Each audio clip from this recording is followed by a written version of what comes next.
Buenas, ¿cómo están? Hoy les quiero hablar de los distintos mazos que puedes encontrar en el mercado y detallando una pequeña descripción comencemos. Tarot Rider Waite. El Tarot Rider Waite es uno de los mazos más icónicos y utilizados en el mundo del tarot.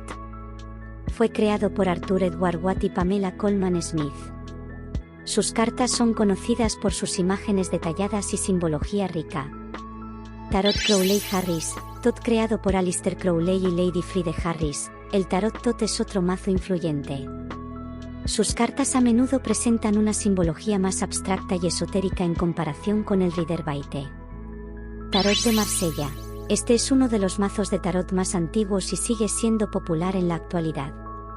Sus cartas tienen un estilo artístico único y a menudo se centran en la numerología y la simbología. Tarot de los Ángeles. Este mazo se enfoca en la guía espiritual y la conexión con los ángeles. Sus cartas a menudo presentan imágenes de seres angelicales y mensajes de inspiración. Tarot de los Arcanos Mayores. Algunos mazos se centran exclusivamente en los arcanos mayores, las 22 cartas principales del tarot.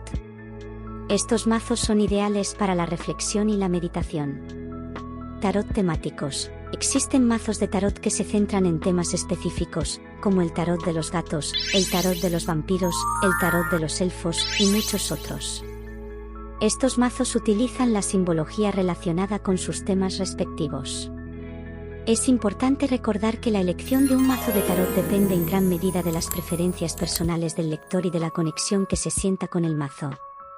Cada mazo tiene su propio enfoque y energía, lo que puede influir en las lecturas.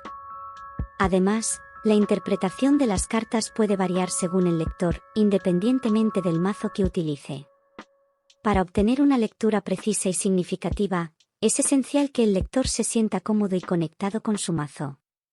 Si estás interesado en el tarot, te recomiendo explorar diferentes mazos y elegir aquel con el que te sientas más a gusto.